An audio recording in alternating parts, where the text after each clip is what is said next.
I gained a ton of great insight and experience into what it takes to actually manage a property. So for those who ask, should I self-manage, should I third-party? Real Estate Lab.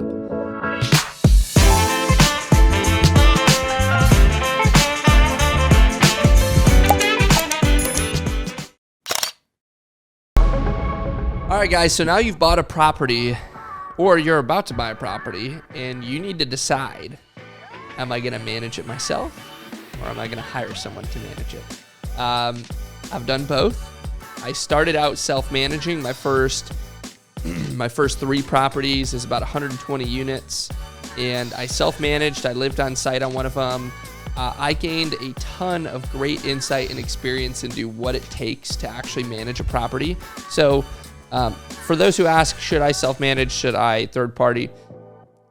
I think that self-managing is something that everyone should do at some point so that you understand what it takes. You know the ropes. You've worked in every part of the business because management is not easy. There's a lot that goes along with it.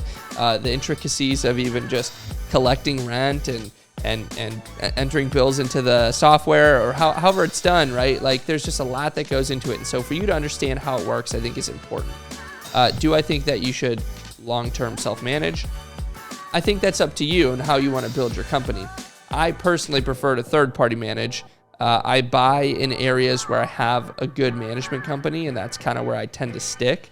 If I can't find a good third-party management, I normally won't buy there. I don't like self-managing. I don't want to self-manage, at least at this point. When you hit a certain scale in a certain area where you're planning on holding a lot of properties long-term, like, okay, great, I think that's a good idea. Bring it in-house, build a team.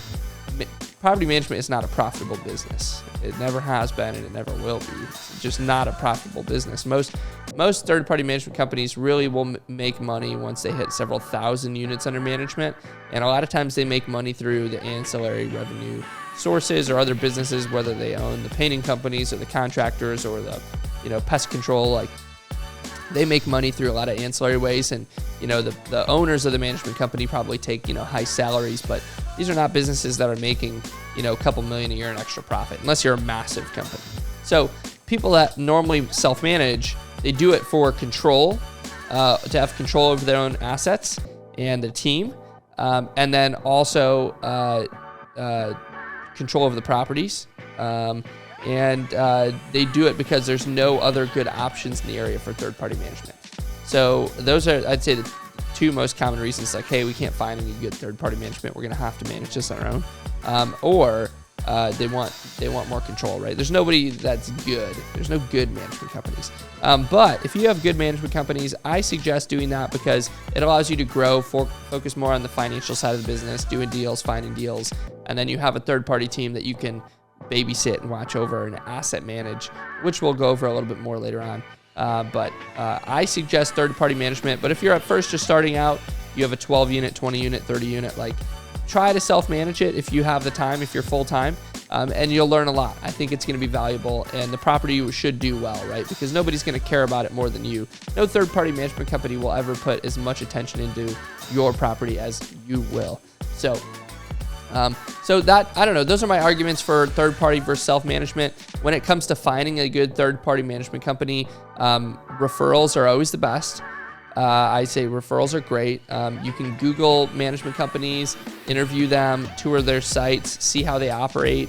Management companies are tough. You have to babysit them. Just because you have a third-party manager that you're paying a fee every month does not mean they're doing everything perfectly. You have to really pay close attention.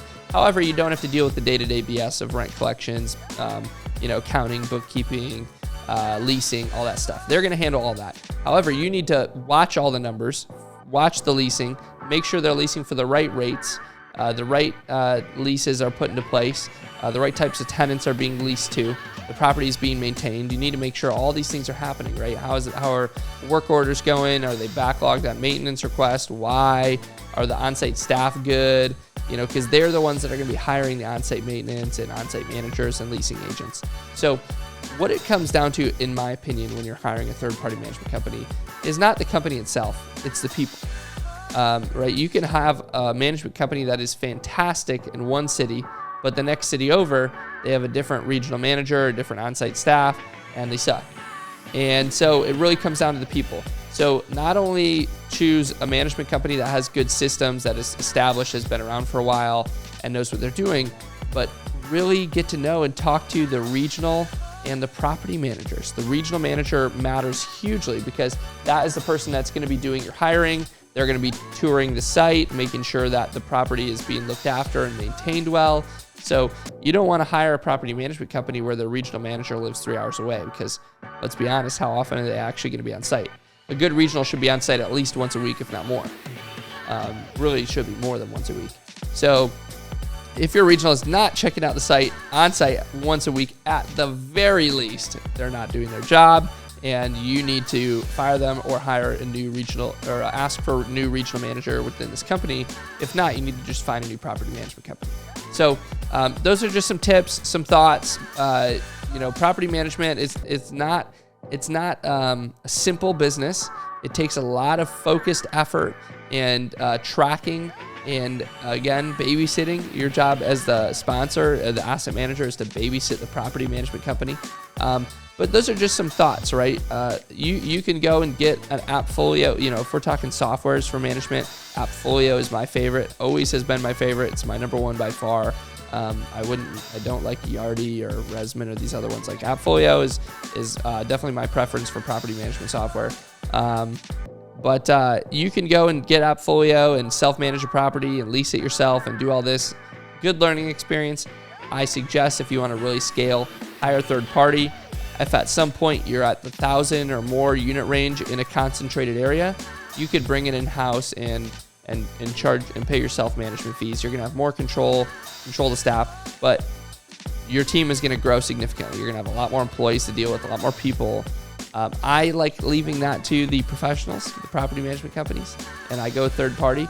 But that allows me to live my lifestyle the way I want and build my business the way that I like to, which is more heavily focused on the financial side and asset management, not property management. So it's your call.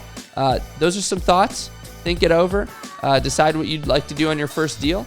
And if you have any questions, as always, drop them in the comments. Send us an email. And thanks for showing up today. We're going to move on to the next chapter.